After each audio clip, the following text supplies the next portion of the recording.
গত ভিডিওতে আমরা অ্যালগরিদম, ফ্লোচার্ট এবং সি প্রোগ্রামিংয়ের যে বেসিক জিনিসগুলো ছিল সেগুলো নিয়ে আমরা আলোচনা করেছি। যদি তুমি ভিডিওটি না দেখে থাকো অবশ্যই ডেসক্রিপশন বক্স থেকে ভিডিওটি দেখে নিবে, ঠিক আছে? তাহলে এই ভিডিওটি বুঝতে পারবে, না হলে কিন্তু এই ভিডিও বা এই আজকের যে ক্লাসটা সেটা কিন্তু কিছুই বুঝবে না। তো চলো শুরু করা যাক। আশা করছি তুমি আগের ভিডিওগুলো দেখে এসেছো আমার চ্যানেলে। তো চলো শুরু করা যাক।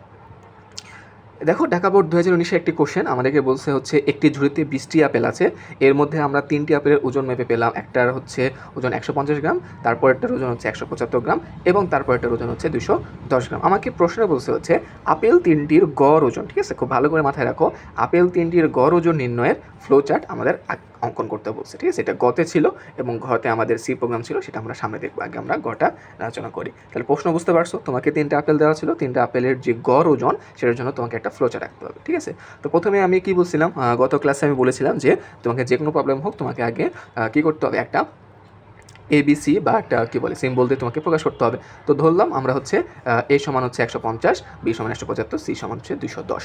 এখন মনে আছে কিনা, আমি কিন্তু ফ্লোচার্ট এখানে করে দিয়েছি, আমি বুঝাচ্ছি। আর তার আগে তোমার মনে আছে কিনা একবার ভিডিওটা পজ করে একবার মনে করার চেষ্টা করো তো, আমরা যে ফ্লোচার্টের সিম্বলগুলো নিয়ে আলোচনা করেছিলাম গত ভিডিওতে, সেটি তোমার মনে আছে কিনা। আচ্ছা, তো দেখো আমি কিন্তু সিম্বলগুলো দিইনি যাতে তোমরা নিজেরা বুঝে বুঝে করতে পারো। দেখো, তোমার মনে আছে কি না, শুরুতে আমরা বলছিলাম হচ্ছে আমাদের একটা শুরুর কমান্ড দিতে হবে। এই দেখো শুরুর কমান্ড। তো বলো তো, শুরুর কমান্ডে আমরা কোন সিম্বলটা ব্যবহার করি? অবশ্যই আমার একটা ডিম পাকার একটা সিম্বল ইউজ করি। ক্লিয়ার কিনা? আশা করি আগের যে ভিডিওটি তো যারা দেখেছো তারা এই জিনিসগুলো বুঝতে পারবে। এরপর আমার কম্পিউটার কী দিতে হবে বলো তো? ইনপুট দিতে হবে, তাই না? ইনপুট আমি দিলাম, ইনপুট এ সমান 150, বি সমান 175, সি সমান 210। এখন তোমার মনে আছে কি না, ইনপুটকে আমরা কীভাবে আমরা অ্যাসাইন করতাম? আমরা হচ্ছে একটা সামান্তরিকের মাধ্যমে অ্যাসাইন করতাম। মনে আছে ইনপুট এবং আউটপুট উভয়টিকে আমরা একটা সামান্তরিকের মাধ্যমে অ্যাসাইন করতাম, ঠিক আছে? আর এই তীরচিহ্ন দিয়ে কী বলছিলাম, এটা হচ্ছে আমার প্রবাহ বা ফ্লো চার্টের প্রবাহগুলো বোঝাচ্ছে। এরপরে হচ্ছে আমার এবিসি আমার চিহ্নিত করা শেষ। এখন কী করতে বলো তো? এখন আমার ফর্মুলা ইউজ করতে হবে। আমার ফর্মুলা কি? গড়ের ফর্মুলা কি? গড়ের ফর্মুলা হচ্ছে A plus B plus C divide by হচ্ছে আমার 3। যেহেতু 3টা সংখ্যা আছে, 3টা সংখ্যার যোগফল ভাগ হচ্ছে 3। আশা করি বুঝতে পারছো। এখন বলো সবথেকে ইম্পর্টেন্ট পার্ট, ঠিক আছে? এই কোশ্চেনের সবথেকে ইম্পর্টেন্ট পার্ট হচ্ছে আমি সিম্বলটা কী দিব। তো তোমাদের মনে আছে কিনা, প্রক্রিয়াকরণ বা প্রসেস বা সূত্রের জন্য আমি সিম্বল দেখিয়েছিলাম, সেটা হচ্ছে আমাদের একটা আয়তক্ষেত্র। সেক্ষেত্রে তুমি এখানে একটা আয়তক্ষেত্রের সিম্বল আঁকবা। এরপর তোমার এই যে অ্যাভারেজ ওয়েট যেটা বের হবে, সেই অ্যান্সারটাকে তোমার কী করতে হবে? প্রিন্ট আকারে শো করতে হবে। সেটা কী হবে বলতো? একটা আউটপুট বোঝাচ্ছে, তাই না? একটা আউটপুট। সেই আউটপুটের ক্ষেত্রে আমাদের কী হবে বলতো? একটা সামান্তরিক হবে। এখানে একটা সামান্তরিক আঁকাতে হবে, সামান্তরিকের সিম্বলটা হবে। বুঝতে পারছো কিনা? এরপরে হচ্ছে আমাদের প্রোগ্রামিং শেষ হবে বা ফ্লোচার্টে শেষ হবে। তো শেষের জন্য আমার কোন কমান্ড ইউজ করবো বলো তো? আমরা হচ্ছে ডিম মাকার কমান্ডটা ইউজ করবো। আশা করি বুঝতে পারছো। এখান থেকে একটা স্ক্রিনশট নিয়ে নিতে পারো, স্ক্রিনশট নিয়ে বাসায় বসে প্র্যাকটিস করতে পারো। আশা করি বুঝতে পারছো। নেক্সট হচ্ছে আমাদের ঘ নাম্বার কোশ্চেনটা। আমাকে বলছে হচ্ছে গড় ওজনের ভিত্তিতে 20টি আপেলের আমাদের মোট ওজন যেটা, সেটা নির্ণয়ের জন্য সি ভাষায় একটি প্রোগ্রাম লেখো। ভালো করে শোনো, আমাদের বলছে হচ্ছে গড় ওজনের ভিত্তিতে 20টি আপেলের মোট ওজন, অর্থাৎ তুমি 20টা আপেল থাকবে, সেটা গড় নিয়ে সেটার মোট ওজনটা বের করতে হবে 20টা আপেলের জন্য। সেটার জন্য একটা প্রোগ্রামিং বা সি প্রোগ্রাম লিখতে বলছে। তো চলো, এটার অ্যান্সারটা কী হবে দেখো তো, মনে আছে কি না?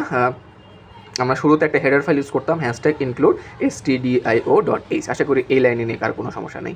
এরপর হচ্ছে আমাদের ইন্টিজার এবং একটা মেন ফাংশন অ্যাসাইন করতে হয়, আমি বলেছিলাম। তো integer main function first bracket দিয়ে এটা দিয়ে দিলে আশা করি এই দুটি লাইনে কার কোনো সমস্যা হবে না। এরপর আমরা সেকেন্ড ব্র্যাকেট দিয়ে শুরু করবো, সেকেন্ড ব্র্যাকেট দিয়ে ক্লোজ করবো। এরপর পূর্ণ সংখ্যার জন্য আমি ইউজ করতে বলছিলাম হচ্ছে ইন্টিজার। তাহলে দেখো, ইন্টিজার ABC আমরা 3টা কি নিলাম? 3টা আপেল ছিল আমাদের শুরুতে, 3টা আপেলের জন্য ইন্টিজার ABC নিলাম। এরপরে এখন খুব গুরুত্বপূর্ণ একটা কোশ্চেন। এখন কিন্তু আমাদের অ্যাভারেজটা কী হতে পারে? অ্যাভারেজটা কিন্তু আমাদের ভগ্নাংশ আকারে আসতে পারে। কেননা কী ছিল?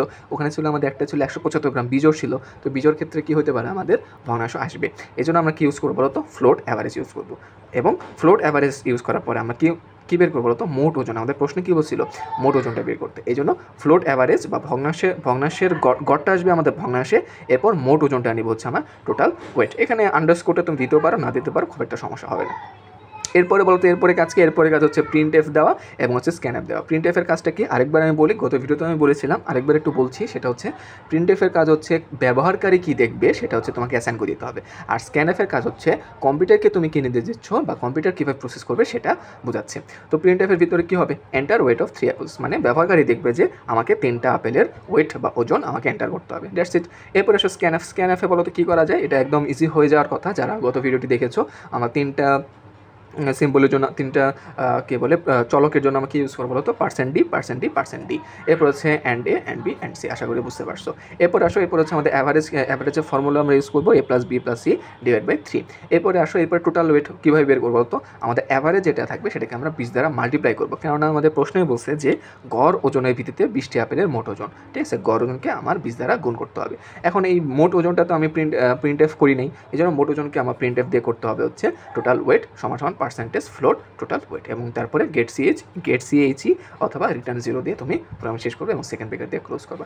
আশা করি বুঝতে পারছো, যদি না বুঝো 2-1বার রিভাইন্ড করো, আশা করি বুঝতে পারবে। তো এই ছিল মোটামুটি ঢাকা বোর্ড 2019-এর কোশ্চেনের সলভটা, গ এবং ঘয়ের সলভটা। তো এই ধরনের আরও বিভিন্ন বোর্ডের যদি তোমরা কোশ্চেনের সলভ চাও তাহলে অবশ্যই আমাকে কমেন্ট বক্সে জানাবা।